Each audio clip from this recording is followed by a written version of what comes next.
នេះជាសភៅក្បាលទី2 investing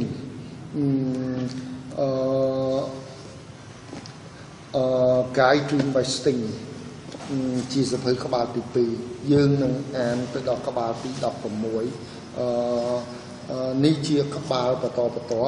ក្បាលទី3សភៅក្បាលទី3និងក្បាលបន្តសភៅដើមរបស់គាត់ហើយនឹងជាសភៅដែលខ្ញុំ photo ពង្រីកបន្ថែមដើម្បីស្រួលអានក្រៅពីនឹងយើងមានអ្នកប្រាជ្ញលុយអ្នកប្រាជ្ញនេះអ្នកប្រាជ្ញសេដ្ឋកិច្ចអ្នកប្រាជ្ញលុយល្បី6អ្នកនេះមានអ្នកប្រាជ្ញសេដ្ឋកិច្ចច្រើនលើលោកីយើងនេះតែយើ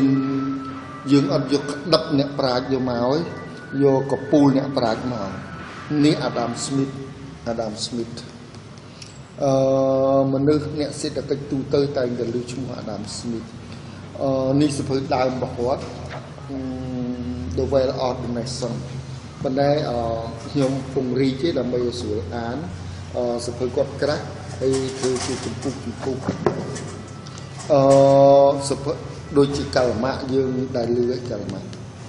ជាអ្នកប្រាជ្ញសេដ្ឋកិច្ចដ៏មហាសាលយើងមាន Adam Smith Thomas Robert Malthus មាន John Stuart Mill មាន Henry George មាន Kalama មាន John Maynard Keynes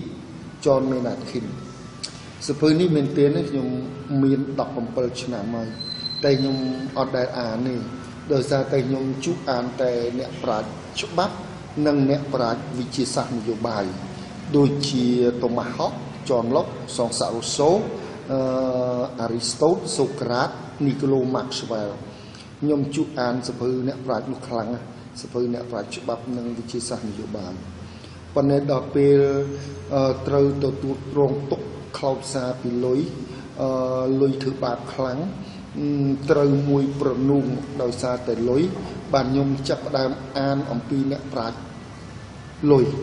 ហើយនេះជាទេសនវិទូលុយអ្នកប្រាជ្ញលុយដល់ល្បីល្បាញ Robert Kiyosaki ហើយ Robert Kiyosaki ប្រាប់ថាអានសភៅនេះស្រាប់តែខ្ញុំអានមកហើយមហាសាលពុះមេឃបើកមើលលុយហ្មងអ្នកប្រាជ្ញនេះសម្បើមហើយនឹងអ្នកប្រាជ្ញនេះ The Well of Nation ទ្រព្យសម្បត្តិ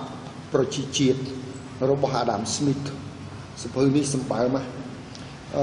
ខ្ញុំមាន origin ប៉ុន្តែឥឡូវយកអានេះវាធំស្រួលអានស្រួលប្រែហើយ Adam Smith នឹងកំពូលលើគេសម្បើមអានសភៅអ្នកប្រាជ្ញនឹងហើយមេឃផែនដីស្រឡះធេងពិភពលោកជាពិភពមួយដ៏អស្ចារ្យពោពេញទៅដោយលុយហើយខ្ញុំនឹងអានបកប្រែហើយខ្ញុំសម្រាយឲ្យសាមញ្ញងាយយល់ប៉ុន្តែដោយអ្នកប្រាជ្ញពីទាំងនេះវាជ្រៅខ្ញុំទុកសិនand Rich Dad Poor